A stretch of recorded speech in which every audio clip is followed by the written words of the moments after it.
Hello, I'm Llewellyn King, co-host of MECFS Alert, and I'm sitting in the heart of Silicon Valley at a place called Mountain View, where I'm talking with Dr.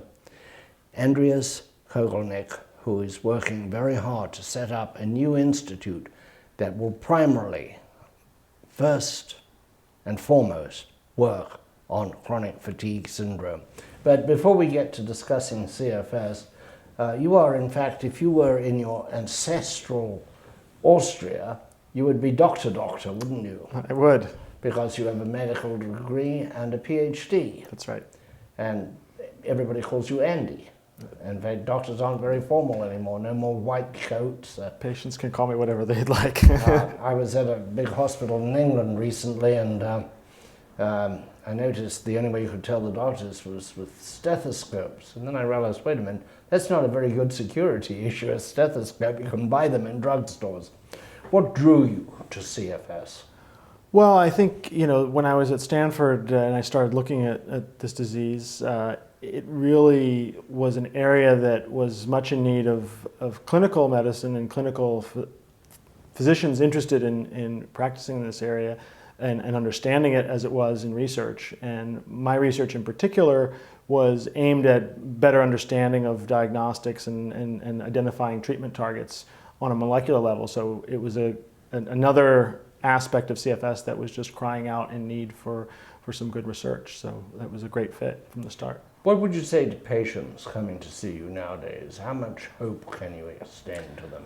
Well, I think the last year in CFS research has really been a turnaround year in many ways, in that there has been so much more interest and excitement building in terms of looking at some of the mechanisms for the disease, as well as looking at various treatments, that some of which have shown some promise, like rituximab, where there's a lot more work to be done, but now at least there's a lot more people who are vetted scientists who are really committing themselves to working in this area. Why are there so many difficulties? Difficulties getting other doctors to recognize it, difficulties getting the media to recognize it, difficulties getting the government to recognize it.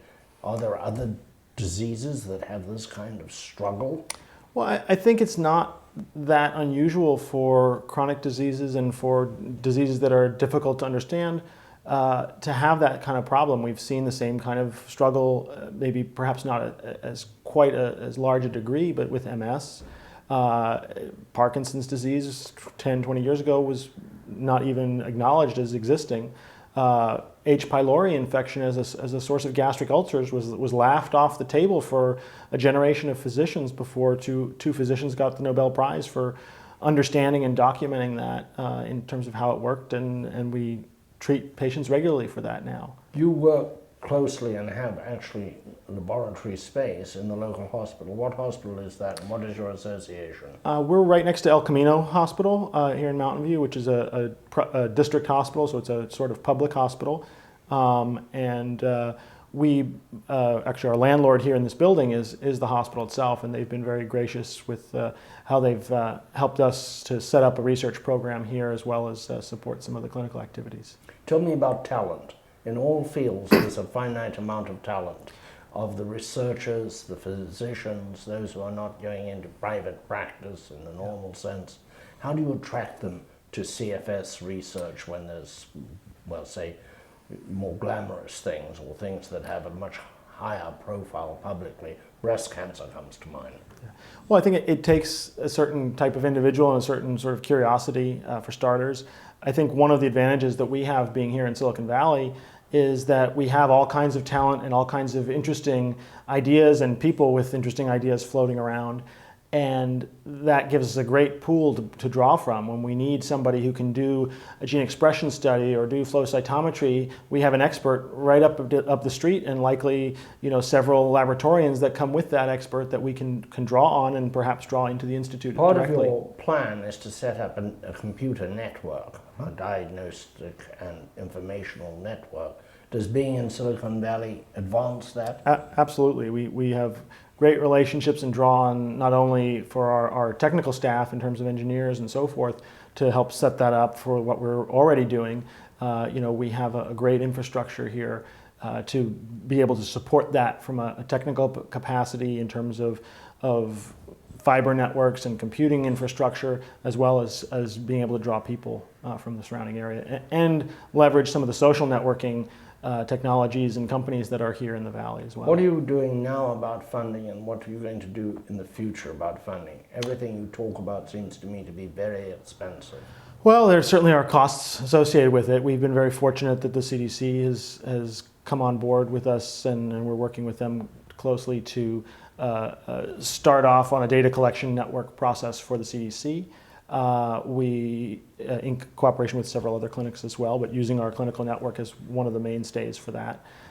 We also look for philanthropic funding, so we're launching a campaign there and have a wonderful staff, and we've done lots of outreach with different patient groups.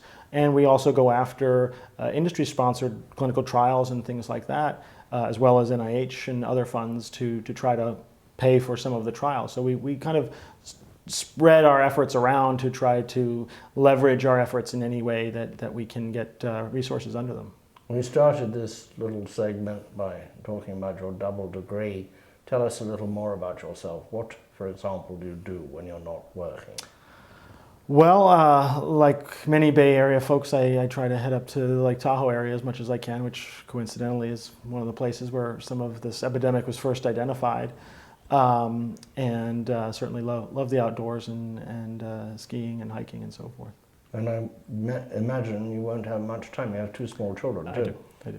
What sort of hours are you putting in here at the clinic?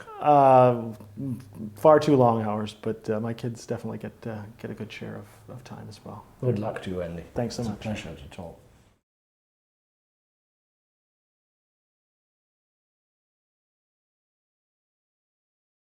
If you would like to sponsor MECFS Alert, please contact us at mecfsalert@gmail.com. Help us to help you.